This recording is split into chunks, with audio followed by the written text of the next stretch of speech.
Olá pessoal, tudo bem? Bom, então dessa parte de propriedades que a gente está discutindo, eu diria que essa é a principal parte relacionada ao tópico das aminas, visto que basicidade aí, assim como os ácidos carboxílicos, a acidez é a principal característica. Agora, quando a gente examina as aminas e suas estruturas relacionadas, a gente então tem que discutir a basicidade, pois essa é uma das principais características e essa propriedade, como consequência, tem aí inúmeras aplicações, tá? Então, a primeira coisa que a gente precisa falar é isso aqui, né? Vamos pensar aqui numa reação entre uma amina, ó. Eu tinha falado para vocês no vídeo anterior aí da trietioamina e apareceu ela aqui, né? Trietioamina, então, deixa eu dar um zoom ali. A trietioamina, ela é uma base aí muito utilizada, né? Com aquela sigla lá que eu falei para vocês. TEA, trietioamina. E aí, para vocês terem uma noção assim, de tamanho da basicidade, que é uma amina, ela tem um pKa suficiente para conseguir desprotonar o ácido carboxílico, mesmo ele sendo um ácido fraco, tá? Então, o ácido carboxílico tem ali o pKa em torno de, pega aí o ácido acético, 4,75, 76, aqui ele colocou no livro.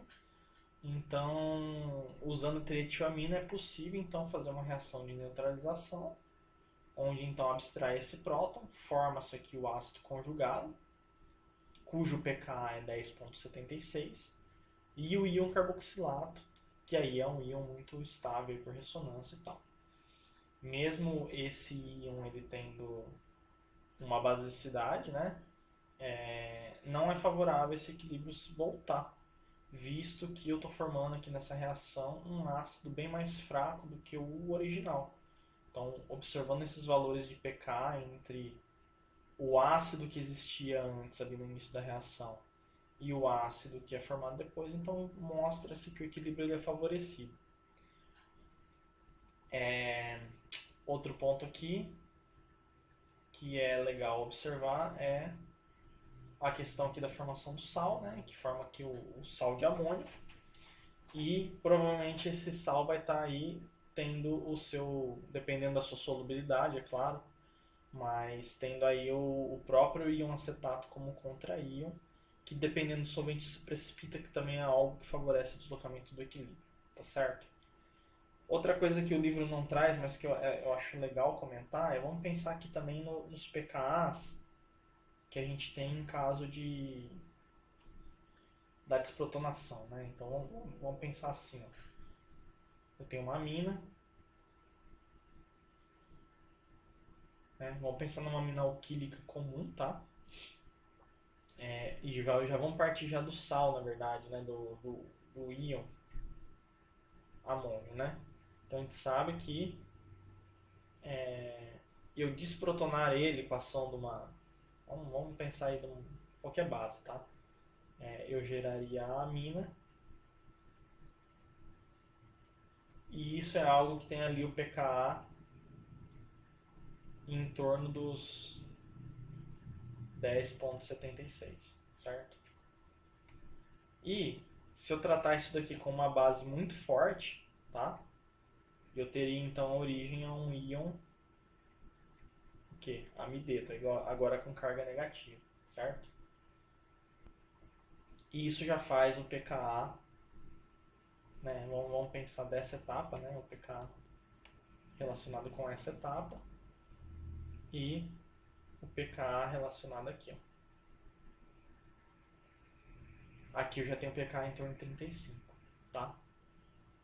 Então, eu doar um próton aqui a partir do cátion amônio é muito simples, né? Visto o pKa que ele tem, embora ele seja maior que o ácido carboxílico.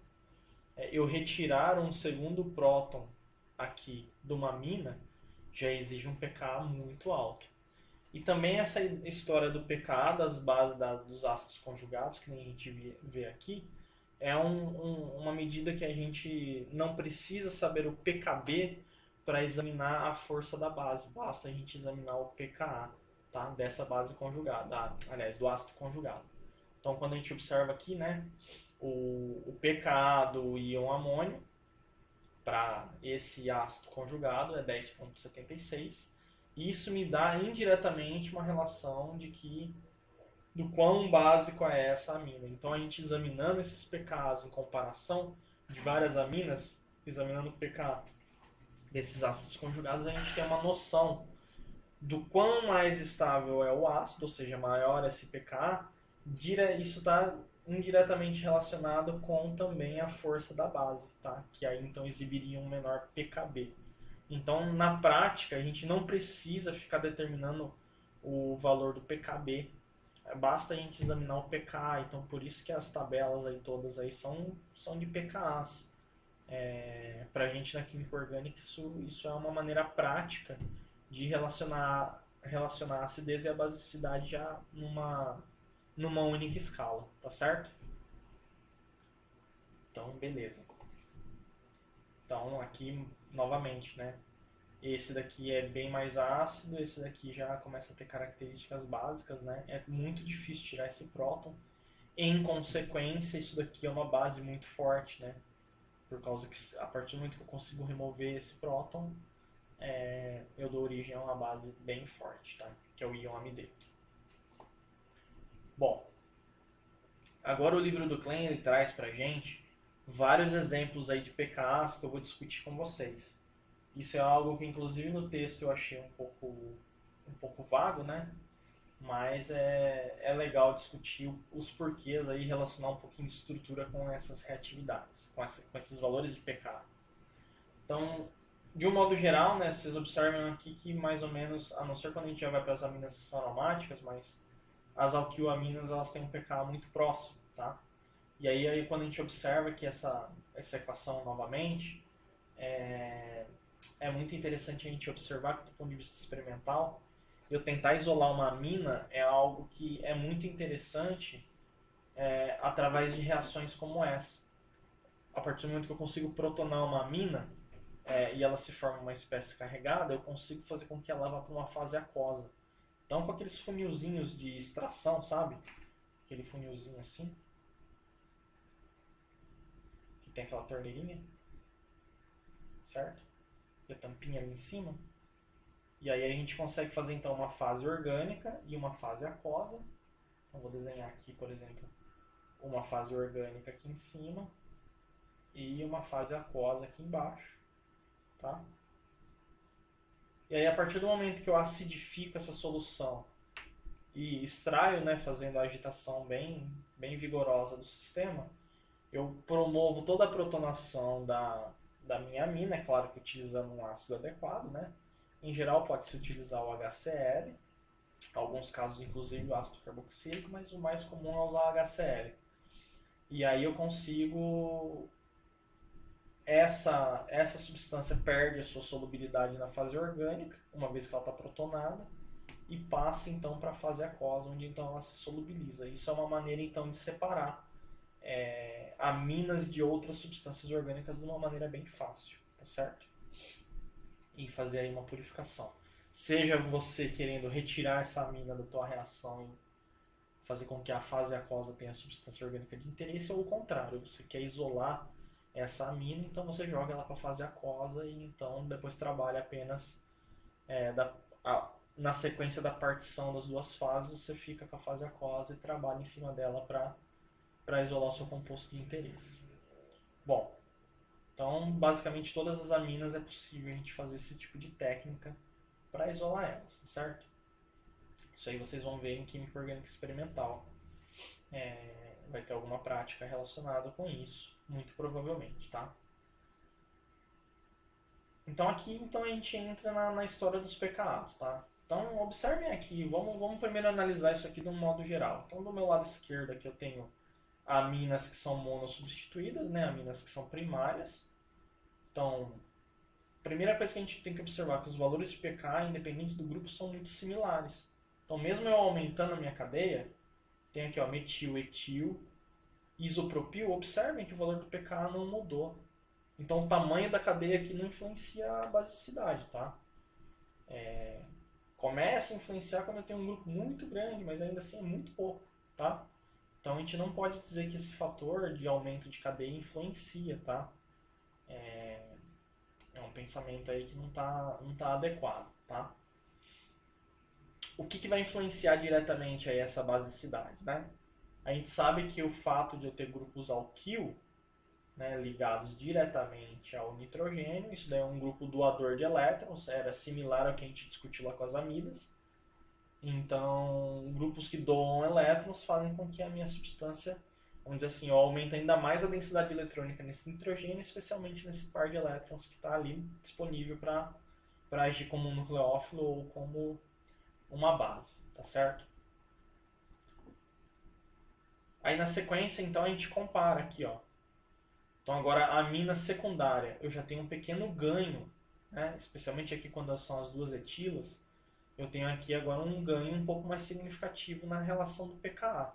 Então se a gente compara aqui com um etil e com dois etils, olha só, eu já aumentei quase meia unidade do pKa, o que seria ali em torno de 5 vezes a basicidade, certo? Aqui 0,4, então 4 vezes a basicidade.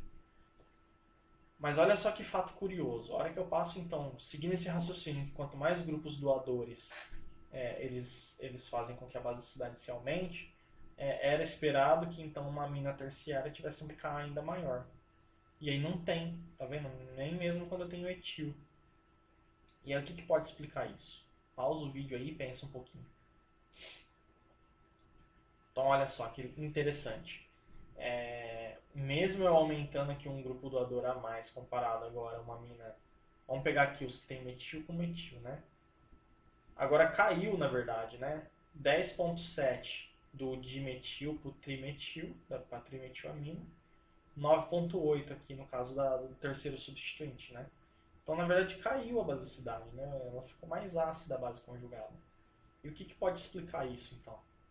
O que explica isso também tem a ver com o impedimento estérico, né? Agora, o fato de ter 3 ligantes faz com que essa amina começa a ter dificuldade da disponibilidade do par de elétrons. Tá? Mesmo tendo os grupos doadores, isso ajuda na basicidade, mas agora entra também o fator estérico. E aí com isso, esse par de elétrons ele fica menos disponível para atuar como uma base ou um nucleófilo. Tá certo? O mesmo a gente observa aqui, ó. Embora aqui o efeito seja menos pronunciado, né? 2 etilas, 3 etilas, de 11 caiu para 10,8. É o mesmo efeito acontecendo ali. Agora é claro que com o fato de ter os etils que são, né, para cada substituinte eu estou adicionando 2 carbonos, o fato dos doadores estarem ali ajudando a densidade eletrônica dá uma compensada nesse efeito estérico. O mesmo já não acontece com a metila, tá certo? Aí já o efeito já é basicamente de uma unidade inteira aí na redução da sua basicidade. Então esse daí é um dos fatores mais interessantes aí, a relação de tamanho da cadeia, né? Aliás, a quantidade de substituintes com a basicidade, isso daí é bem importante. Agora vamos examinar a parte onde a gente tem as aminas que são aromáticas, né? E aqui a gente já tem um fato bem curioso, né? Que é já a presença de um anel aromático, né? Já faz com que reduza significativamente aqui o seu pKa, o que talvez é um pouco estranho também pensar que o anel ele poderia estar doando elétrons, mas na verdade é o contrário, né? Esse par de elétrons, conforme a gente vai ver daqui a pouquinho, ele vai estar relacionado com a ressonância. Então, na verdade, o anel aqui está ajudando a retirar a densidade eletrônica e isso diminui a basicidade, tá? Aumenta aqui a acidez da base conjugada, então, como consequência, diminui a basicidade. Então, aqui quando eu tenho um anel aromático diretamente ligado, agora eu coloco uma metila nessa mesma, aqui seria anilina, né? Então agora a metilanilina. Agora eu tenho um aumento um pouquinho aí da basicidade, uma vez que então a metila compensa esse efeito que está acontecendo. E o mesmo acontece agora quando eu tenho o caso de 3 substituintes, eu aumentei um pouco novamente, tá? Então, percebam como o efeito doador aqui ele influencia, embora a gente viu ali no exemplo passado que o efeito estérico para essas alquiloaminas aqui, o efeito estérico começa a atrapalhar um pouco. Então sempre tem isso, assim. Poderia pensar que a trietil aqui poderia ter um efeito estérico maior do que da trimetil, mas agora o efeito doador compensa o efeito estérico. Então, não existe aqui uma tendência linear das coisas, né? A gente sempre vai ter o efeito estérico e o eletrônico relacionado com a molécula, tá certo? Aqui então é o exemplo que a gente viu, né? Aqui a gente vai falar também um pouco mais das anilinas aromáticas, né? Com substituintes diferentes no anel aromático. Mas aqui já dando um pouquinho da explicação discutida aqui em cima, ó. Então quando eu tenho a anilina, o que está acontecendo? O par de elétrons conjuga com o sistema aromático e então essa carga negativa se distribui pelo anel. Obviamente que essa primeira estrutura é a principal estrutura canônica de ressonância. Mas as outras também existem, mesmo com a quebra da aromaticidade, né? Essa estrutura ela ainda existe e ela é responsável então para fazer com que esse nitrogênio agora perca um pouco dessa carga. Então a gente observa nessas outras estruturas, vamos dizer assim, minoritárias de ressonância, que o nitrogênio tem uma carga positiva. Então esse é o efeito que está atuando aqui na queda desse pKa, certo? E aí então, para uma série de anilinas, né, que é onde a gente tem aqui do lado a nossa base conjugada, a gente tem então um efeito que outro substituinte, né, então a anilina aqui é o grupo que está fixo desse lado, e aqui então destacado em verde é a mudança dos grupos que a gente teria. E aí a influência do pKa. Então quando eu adiciono um grupo amino, relacionando a anilina lá, ó, anilina 4.6, eu adiciono outro grupo amino e eu agora aumento para 6.2. Por quê? Agora eu tenho um outro nitrogênio também jogando elétrons para esse lado da molécula. Então tenho aqui dois nitrogênios jogando elétrons para compensar a retirada que o anel aromático faz. Então em uma das estruturas vai acabar que, se você desenhar todas as ressonâncias, em uma das estruturas vai ter também, a hora que o par de elétrons desse nitrogênio ele consegue empurrar os outros elétrons até chegar nesse grupo amino, o que aumenta a sua basicidade. Isso agora também ocorre quando a gente tem o ametil, né?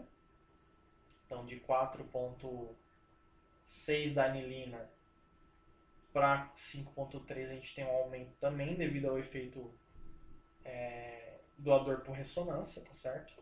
Lembrar que esse não é um efeito indutivo, tá? Esse é um efeito doador de ressonância, tá? São coisas diferentes.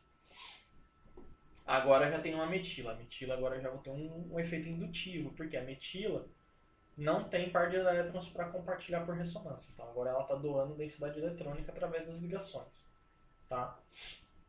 Então aqui também um grupo doador que está atuando aqui. Aqui é a anilina, né? Agora que eu percebi que ela está aqui no meio. Então a anilina aqui, a metila também influencia um pouquinho mais, vamos dizer assim, mais fraco o efeito, né? Uma vez que o par de elétrons não está indo por ressonância, tá? Se vocês pegarem a teoria da Ario, é átomo, ressonância e indução. Então, observe que o aumento da basicidade é mais pronunciado nesses primeiros exemplos, onde eu tenho o efeito de ressonância aumentando a basicidade. Já quando eu tenho o efeito de indução, ele já é um pouquinho menos pronunciado. E aqui agora o oposto, né? Quando a gente tem então grupos que são retiradores de elétron. Então, além do fato do anel aromático retirar elétrons, agora junto a esse anel eu tenho também um grupo retirador de elétrons. Então, agora a gente observa a queda do pKa devido a esse efeito. Seja esses doadores por ressonância ou por indução, tá certo? Então, basicamente é isso daí, tá, pessoal? A parte de acidez aí que é discutida no livro do Klein aí, aliás, da basicidade, né? É bem tranquilo aí. Existem outros efeitos aí ou outras considerações mais complexas, mas no nível da graduação a gente costuma não detalhar tanto. Só ressaltar aqui que no finalzinho dessa parte ele ressalta a questão das amidas, que eu não vou repetir, que é aquela deslocalização que eu tenho numa amida devido à ressonância com a carbonila. A gente já estudou isso antes, então não vou repetir.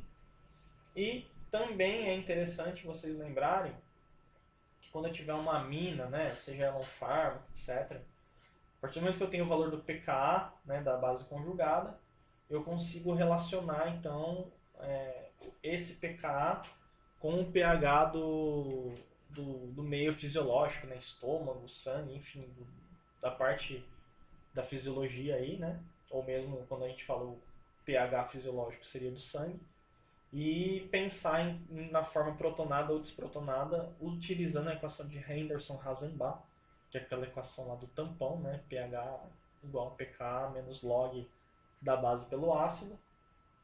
E aí, de maneira similar que a gente viu lá nos ácidos carboxílicos, eu poderia usar o mesmo raciocínio no caso das aminas e as suas bases conjugadas, certo? Então fica aí só essa observação aí para vocês entenderem que essas teorias elas podem ser aplicadas da mesma maneira, ok? Então, no próximo vídeo a gente agora começa a examinar a reatividade aí do preparo das aminas, ok? Então, até mais.